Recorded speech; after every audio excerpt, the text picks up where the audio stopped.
कि जब भी बुलाओ दौर की खिदमत करता है, जब भी बुलाओ दौर की खिदमत करता है, छोटे बड़े लोगों से मोहब्बत करता है। अरे तुम तो इन कुर्सी पे हुकूमत करते हो, भाई अख्तरुल ईमान दिल पे हुकूमत करता है।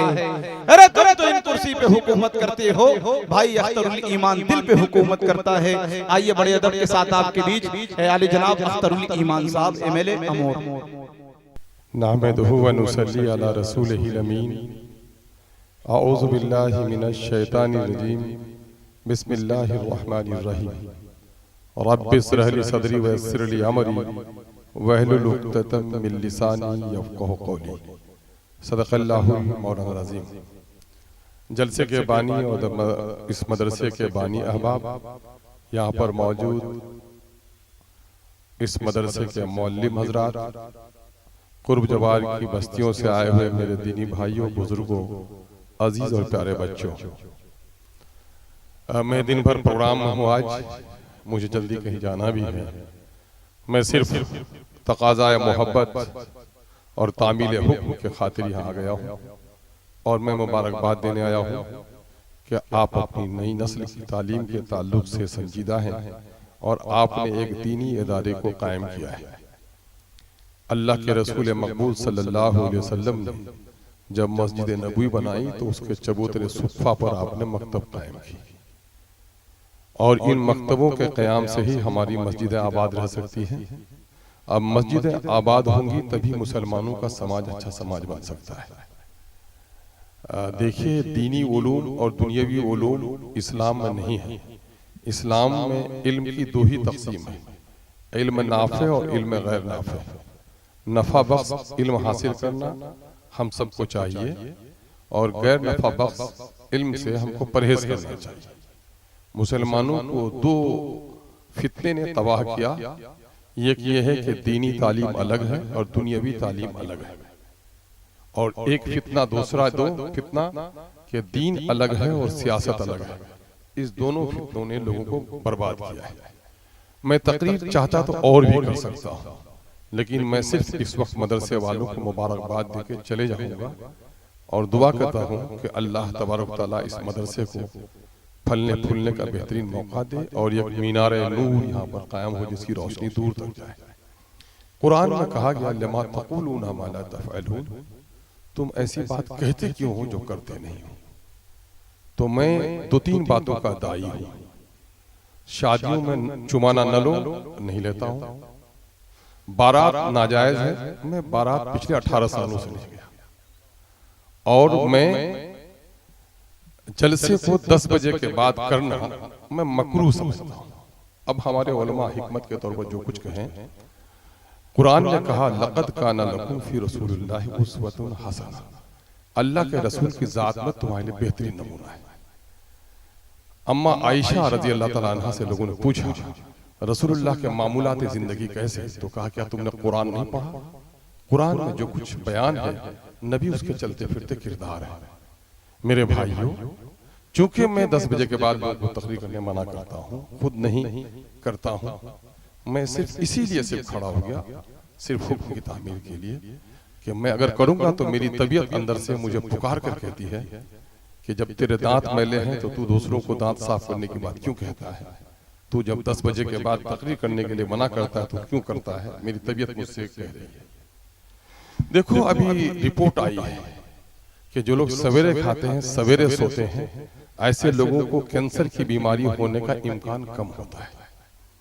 प्यारे आका का मामूल यह था सल्लल्लाहु अलैहि वसल्लम कि रात का खाना सवेरे खाते और इशा की नमाज के बाद गुफ्तगू करने से परहेज फरमाते। और यही यूपी में भी है। यूपी में इस तरह रात के जलसे नहीं होते। मैं एक तारीख से बता दूं कि यहाँ रात भर के जलसे क्यों हुए। एक वक्त रात का जलसा यहाँ पर करना जरूरी था और आज रात का जलसा करना गैर जरूरी है। मैं एक तहरीक 2002 से चला रहा हूँ। अल्लाह का शुक्र है अब उसको लोग मानने लगे हैं कि औरतों के जलसे दिन को करो, मर्दों के जलसे रात को करो। औरतों की जहनी सतह अलग, मर्दों की जहनी सतह अलग। अगर मदरसे और स्कूल में दर्जा 3 और 10 के बच्चों के साथ नहीं पढ़ा सकते हो तो फिर जलसे में औरत और मर्द के साथ एक साथ कैसे तकरीर कर सकते हो? रसूलुल्लाह की सुन्नत भी रही है कि रसूलुल्लाह ईदैन के खुतबे में औरतों को जाकर अलग से खुतबा देते। मेरे भाइयों, इसलिए मैं आपसे कहता हूं कि आपके हमारे मामूलात होने चाहिए। रात की बारात, ये सिलसिला खत्म होना चाहिए। रात के जलसे क्यों होते थे? सन 1920, 25, 30 बल्कि 50 तक इस इलाके की हालत ऐसी थी कि उस वक्त पढ़े लिखे लोग मुंशी कहे जाते थे और लफ्ज मौलाना का इतलाक हजरत मौलाना अब्दुल हकीम समदानी रहमतुल्लाह अलैह और दूसरे बड़े मौलाना मौलाना मनोवर हुसैन साहब, मौलाना यूसुफ साहब के नाम से मौलाना का सिलसिला शुरू हुआ। उससे पहले मुंशी लोग थे और गांव बस्ती में ऐसा हाल था कि बहुत सारे गांव में मैयत हो जाती थी तो जनाजे का नमाज पढ़ाने वाला कोई नहीं होता, तो अलामत के तौर पर झंडे गाड़ दिए जाते थे कि कोई जानने वाला हो गुजरे तो उसकी जनाजे की नमाज गायबाना पढ़ दे। और उस वक्त क्या था कि इस वक्त दीनी गुमराही थी कि लोग दीन के नाम पर सतपीर का नाच नचाते थे और सतपीर मैंने सच्चा पीर का नाच नचाना लोग दीनी काम समझते थे। अघन पूस का महीना होता था, धान काट देते थे लोग, खेसारी बो देते थे, पूरी फुर्सत मेहमानी खाना है, भक्का पीटा करना है, मेला जाना है और नाच नचाना है। तो उलमा ने उस वक्त देखा कि मेरी कौम को बच्चा पैदा नहीं हुआ तो लोग कहती थी अल्लाह मुर्ग चुआएंगे तो मी सतपीर नाच नची, फसल अच्छा शुक्राने के लिए तो सतपीर का नाच, पक्का का मकान बनाया तो सतपीर का नाच। अभी मैं बता रहा हूं मेरे मौधे में भी ये तकरीबन 2000 में भी सतपीर का नाच हुआ मेरे भाई। तो उस वक्त के उलमा ने देखा कि ये रात रात भर नाचते हैं, नाच देखते हैं लोग, इससे कैसे इसको रोकोगे? तो कभी कभी आपने देखा होगा कि बच्चा ने अगर गलती से चाकू पकड़ लिया, अगर छीनिएगा तो उंगलियां काट देगा।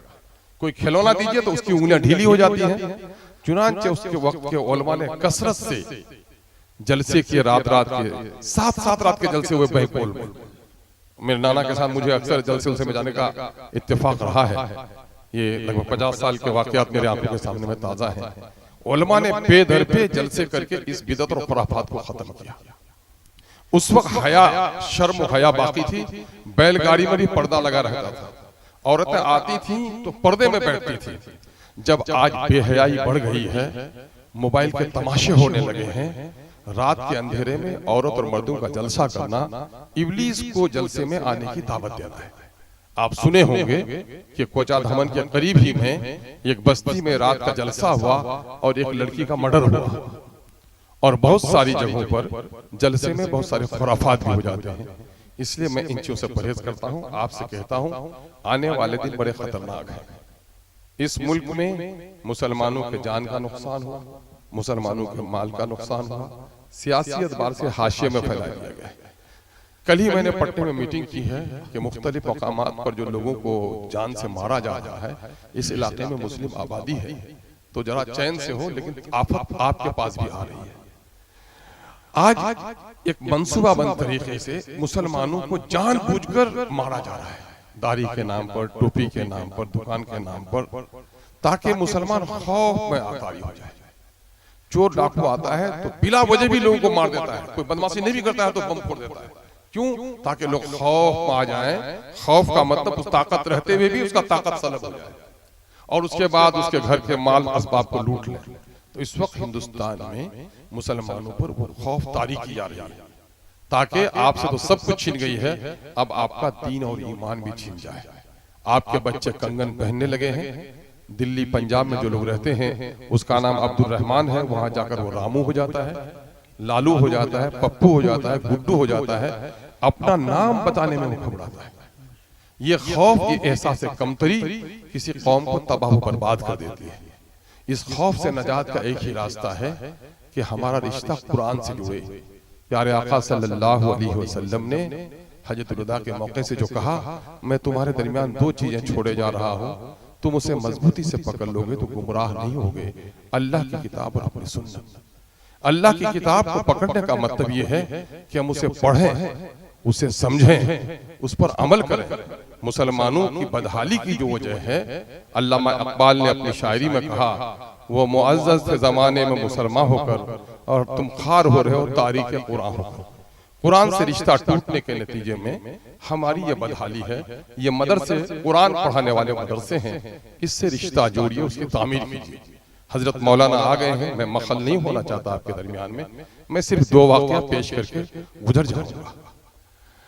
हजरत मौलाना महमूद हसन साहब देवबंदी रहमतुल्लाह अलैह असीर माल्टा, जब माल्टा के कैद से अंग्रेजों ने टीबी की बीमारी हो गई और सोचा कि मौलाना का अगर यहाँ इंतकाल हो जाए कोहराम मच जाएगा, मौलाना को रिहा किया तो मौलाना ने एक जलसा बुलाया और उस उलमा को, शायद यहाँ मौलाना बेहतर बताएंगे, हमारे देवबंद के मौलाना आए हुए हैं, अगर हो तो मेरे अफकार की तदहीर हो जाए कि देखो दीनी अहबाब जमा हो जाओ, मैं जेल से आया हूं तो मेरे सीने पे 2 राज का इंकशाफ हुआ है।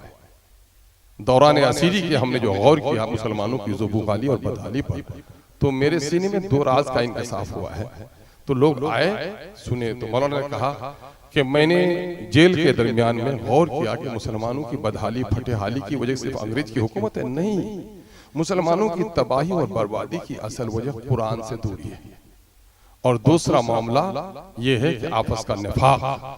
एक बड़े आलिम ने कहा कि मौलाना का पहला ही जुमला काफी था, कुरान से रिश्ता मजबूत होगा तो निफाक भी खत्म हो जाएगा। दूसरा वाक्य बताता हूं, उसी के हमअस्ल दूसरे आलिम दीन का, मुफस्सिर कुरान हजरत मौलाना अबुल कलाम आजाद अलैहि रहमा का, सन 1918 का जमाना है और मौलाना कैद में है यहाँ पर रांची में।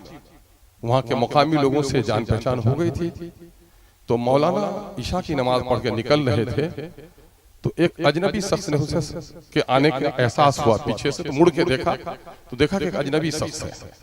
मुकामी लोगों से मौलाना आशना थे, उनसे पूछा मौलाना ने, तुम कौन हो? तो कहा मौलाना मैं सरहद पार का रहने वाला। सरहद पार? कहा अफगानिस्तान के? कहा हाँ मैं अफगानिस्तान का रहने वाला हूँ। कहा अफगानिस्तान से यहाँ कैसे आ गया? कहा मौलाना मैं गरीब आदमी हूँ, कंधार से पैदल चलकर मैं क्वेटा आया। उस वक्त हिंदुस्तान में था, पाकिस्तान में आया। क्वेटा में मेरे कुछ हमवतन मिल गए, मैं उसका नौकर हो गया, उनके साथ मैं आगरा तक आया और आगरा से पैदल चलकर आपके पास आया। मौलाना कहाँ थे? रांची में। और आगरा से पैदल चलकर एक शख्स आया। सन 1918 का हिंदुस्तान, जंगल, नदियां, नाले, वीरानियां, किस कदर तकलीफ उसने उठाई होगी। कहा कि तुमने बड़ी तकलीफ की, क्यों आए हो इतनी दूर से मेरे पास? कहा मौलाना आपका पर्चा हमने पढ़ा है अल हलाल और अल बलाग, आप कुरान बहुत अच्छे अंदाज में समझाते हैं, मैं आपसे कुरान समझ गया। मेरे भाई, एक शख्स जिसको कल क़यामत के दिन की फिक्र है, आखिरत की फिक्र है, वो कंधार से चलकर रांची आ जाता है। आज आपका बेटा आलिम है, आपके बस्ती में आलिम है, खत पढ़वाने के लिए तो किसी के पास जाते हो, केबाला को पढ़वाने के लिए किसी के पास जाते हो, लेकिन बोलो अल्लाह का ये किताब, अल्लाह की ये किताब जो कलाम इलाही है, जो दरअसल अपने बंदों के नाम अल्लाह का खत है और हिदायतनामा है, हम में से कितने लोग पढ़ते हो, कितने लोग इसको समझते हो? आओ अहद करें कि अगर इस दुनिया में इज्जत से जीना चाहते हो, कुरान का वादा है व अंतुमुल आलौना इन कुंतुम मुमिनीन, तुम दुनिया में गालिब रहोगे बशर्ते कि तुम मोमिन हो जाओ। अल्लाह करे अल्लाह हमारे तबीयत को इस्लाम की तरफ माइल कर दे, इन मदरसों को हम आबाद करने वाले बन जाएं, जो बच्चे हमारे पढ़े वो कुरान के पैगाम को लेकर उठें और हमारी बस्तियों का सारा निज़ाम इस दस्तूर के मुताबिक चले, तो इंशाअल्लाह इनकलाब आएगा और जालिमों से हमें नजात नसीब होगी। अल्लाह तबारक व तआला हमें कहने से ज़्यादा अमल की तौफीक अता फरमाए। व आखिर दावाना अनिल हम्दुलिल्लाहि रब्बिल आलमीन।